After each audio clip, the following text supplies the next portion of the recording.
জয়গুরু, নমস্কার সবাইকে। আশা করছি গুরু কৃপায় সবাই ভালো আছেন, সবাই ভালো থাকেন, সেটাই কাম্য। গুরু যেন সবাইকে ভালো রাখে সে আশাই ব্যক্ত করি। সেই সাথে আমার জন্য একটু আশীর্বাদ করবেন, গুরু যেন আমার স্থূল দেহকে এই দেহ লয় হওয়ার পূর্ব মুহূর্ত পর্যন্ত ভালো রাখেন। সেই সাথে দীর্ঘদিন যাবৎ আমার সাথে যারা আছেন, আমাকে প্রতিনিয়ত ভিডিও দেওয়ার জন্য বলেন, আমার যে ফ্যামিলি, তাদের কাছে আমি খুবই কৃতজ্ঞ এবং যারা নতুন এসেছেন তাদেরকে সুস্বাগতম। আর আমার নাম্বারের ব্যাপারে বলছি, অনেকে আমার নাম্বার চেয়ে থাকেন। নাম্বার ডেসক্রিপশনে দেওয়া আছে, ফেসবুক পেজের লিঙ্কও দেওয়া আছে। তো আপনার যদি কোনো বিষয়ে জানার প্রয়োজন থাকে, আপনি আমাকে হোয়াটসঅ্যাপ কিংবা ইমোতে নক করবেন। আর বাংলাদেশে থাকলে এমনিতেও আপনি নক করতে পারেন। আপনার মতামত অবশ্যই জানাবেন, কমেন্টস করবেন, প্রয়োজন হলে তো নক করবেনই, সেটা বললামই। ফেসবুক পেজেও আপনার মতামত আপনি জানাতে পারেন। আর এখন কথা হলো, আমার সৌরোদয় বিজ্ঞানের লাইভ ক্লাস, যেটা লাইভ ক্লাস শুরু হওয়ার কথা ছিল, সেটা শুরু হয়ে গিয়েছে। এবং পরবর্তী বেসে, পরবর্তী গ্রুপে যারা শিখতে চান তারা আমার সাথে যোগাযোগ করবেন, অবশ্যই আমার সাথে যোগাযোগ করবেন। অনেকেই নক করছেন পরবর্তী গ্রুপে শেখার জন্য। তো পরবর্তী গ্রুপের ডেট এবং টাইম সেটা এখন আমি বলিনি, সেটা অবশ্যই যখন লোকজন সম্পূর্ণ অ্যারেঞ্জ হয়ে যাবে আমি অবশ্যই বলে দেব ডেট এবং টাইম। ঠিক আছে? যারাই শিখতে চান সৌরোদয় বিজ্ঞান দ্বিতীয় বেসে, অবশ্যই আমার সাথে যোগাযোগ করবেন। এটা হলো কথা। তো যোগাযোগ করার জন্য নাম্বার তো দেওয়া আছে বললাম। আপনারা যখনই আমাকে নক করবেন, আমি আপনাদের যে ফেসবুক আমার যে হোয়াটসঅ্যাপ গ্রুপ আছে, আমি হোয়াটসঅ্যাপ গ্রুপে আপনাদেরকে জয়েন করিয়ে দেব। তো এখন আসি আজকের যে বিষয়, আজকের যে টপিক, সেই টপিক নিয়ে। আজকের টপিক হলো পঞ্চমহাভূত এবং পঞ্চমহাভূতের যে গভীরের যে বিষয়গুলো আছে সেই বিষয়গুলো। যদি সৌরোদয় বিজ্ঞানের কথা বলি, যদি সৌরোদয় বিজ্ঞান বা স্বরশাস্ত্র বা দম সাধনা যাই বলি না কেন, এটা আপনার স্বর বুঝলেন, ইরা পিঙ্গলা সুষুম্না বুঝলেন, নারীর ব্যবহার বুঝলেন, বাট আপনি নারীর ব্যবহার বুঝলেন, বাট আপনি পঞ্চমহাভূতের ব্যবহারটা বুঝলেন না, পঞ্চমহাভূতের ব্যবহারটা বুঝলেন না। এরকমটা যদি হয় তাহলে আপনি কখনোই 100% রেজাল্ট পাবেন না, কখনোই 100% রেজাল্ট আপনি পাবেন না। কারণ স্বরকে ব্যবহার করে আপনি 50% রেজাল্ট পাবেন, স্বরকে ব্যবহার করে আপনি 50% রেজাল্ট পাবেন। সেই সাথে আপনাকে পঞ্চমহাভূত বা পঞ্চতত্ত্বের ব্যবহার সঠিকভাবে জানতে হবে। যদি পঞ্চমহাভূতের ব্যবহার সঠিকভাবে জানেন তাহলে 100 রেজাল্ট আপনি আনতে পারবেন। যে কোনো কাজে 100 রেজাল্টই আপনি আনতে পারবেন। এখানে স্বর তো যে কেউ বুঝে যায়, স্বর বোঝাটা কোনো বেশি কঠিন কোনো বিষয় নয়, স্বর এমনিতেই বুঝে যায়। কিন্তু পঞ্চমহাভূতকে বোঝা, পঞ্চতত্ত্বকে বোঝা, সেটা একটু ডিফিকাল্ট। এখন ধরেন আমার সকালবেলা, ধরে নেন আমার পৃথিবীতত্ত্ব চলছে, ঘুম থেকে ওঠার সময় সকালবেলা পৃথিবীতত্ত্ব চলছে। তো এর পরবর্তীতে অন্য তত্ত্ব চলতেছে, এর পরবর্তীতে অন্য তত্ত্ব চলতেছে, এর পরবর্তীতে অন্য তত্ত্ব চলতেছে। কারণ প্রতিনিয়ত এই পঞ্চমহাভূত বা পঞ্চতত্ত্ব, এই 4টা তত্ত্ব আমার নাসিকায় প্রত্যেক ঘন্টায় সেটা চলতেছে, নিরন্তর চলতেছে। 1 ঘন্টায় এই পঞ্চতত্ত্ব সম্পূর্ণ তত্ত্বই আমার ভিতরে উদয় হয়, পরবর্তী ঘন্টায় আবার পঞ্চতত্ত্ব সম্পূর্ণ তত্ত্ব উদয় হয়। এইভাবে দেখা গেল দিন রাত্র মিলে 24 বার সে আমার দেহে উদয় হইতেছে, 24 বার আমার দেহে উদয় হইতেছে। তো 24 বার আমার দেহে যেহেতু উদয় হইতেছে, তাহলে এটাকে আমাকে ইউটিলিটি করা, মানে এটার সাথে কীভাবে কানেকশন করা যায়, কীভাবে এটাকে বোঝা যায়, সেটা আমার বুঝতে হবে।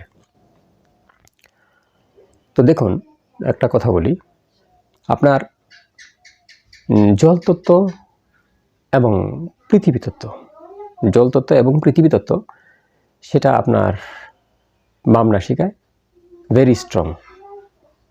বুঝতে পারছেন? জলতত্ত্ব এবং পৃথিবীতত্ত্ব সেটা আপনার বাম নাসিকায় ভেরি স্ট্রং। সেম ওয়েতে আপনার অগ্নিতত্ত্ব এবং বায়ুতত্ত্ব সেটা ডান নাসিকায় ভেরি স্ট্রং। আর আকাশতত্ত্ব সেটা তো যখন সুষুম্না চলে তখনই, সেটা তো আমাদের পার্থিব জীবনের কোনো কাজ নেই। বুঝতে পারছেন? তো জলতত্ত্ব যেহেতু আমার বাম নাসিকায় ভেরি স্ট্রং, জল এবং পৃথিবী, ডান নাসিকায় আমার অগ্নি এবং বায়ু ভেরি স্ট্রং। তো এখানে 4 তত্ত্ব পেলাম না? অনুরূপভাবে আপনার ডান নাসিকায় জল এবং পৃথিবী দুর্বল, ডান নাসিকায় জল এবং পৃথিবী দুর্বল। বাম নাসিকায় অগ্নি এবং বায়ু দুর্বল। কে কোথায় দুর্বল এটা কিন্তু খুঁজে বের করলাম, কে কোথায় স্ট্রং এটা আমি খুঁজে বের করলাম। তো এর মানে এদের যে ক্রিয়াকলাপ, এদের যে প্রক্রিয়া, প্রকৃতি যেভাবে গঠন করেছেন সেই বিষয়টা মোটামুটি বুঝলাম, কে কোথায় কিভাবে স্ট্রং। এখন দেখেন খেলাটা কোথায়। সকালবেলা ঘুম থেকে উঠলেন, আমি তো জানি কে কোথায় স্ট্রং, কে কোথায় দুর্বল, কে কোথায় স্ট্রং, কে কোথায় দুর্বল। সকালবেলা আপনি ঘুম থেকে ওঠার সাথে সাথে আপনার বাম নাসিকা চলছে এবং পৃথিবী তত্ত্ব চলছে, বাম নাসিকা চলছে এবং পৃথিবী তত্ত্ব চলছে। সেম থিং আপনি যখন যে ক্রিয়াটা করতে যাবেন, সেম থিং আপনার যখন যে ক্রিয়াটা করতে যাবেন, আপনার তিথির স্বর মনে করেন ঠিক ছিল, তিথির স্বরও ঠিক ছিল।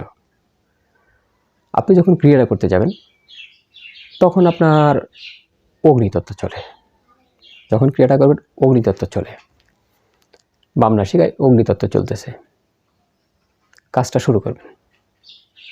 তো দিনের যে সকালবেলার যে সিগন্যাল সে আপনাকে বুঝিয়ে দিয়েছে যে আপনার পৃথিবী তত্ত্বের কাজ আজকে অনেক ভালো হবে, বাট আপনি নাসিকা ঠিক রেখে কাজটা অগ্নিতত্ত্ব শুরু করলেন, ঠিক আছে, তাহলে সেটার 100% রেজাল্ট আপনি পাবেন না, 100% রেজাল্ট আপনি কখনোই পাবেন না।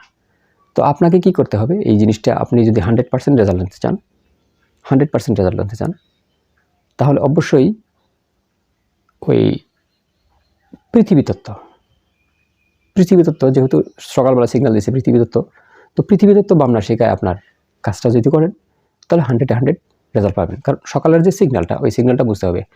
আরেকটা কথা, তত্ত্বের আরেকটা বিষয় হলো আপনি কখনোই অগ্নিতত্ত্ব এবং বায়ুতত্ত্বে কাজ করতে যাবেন না।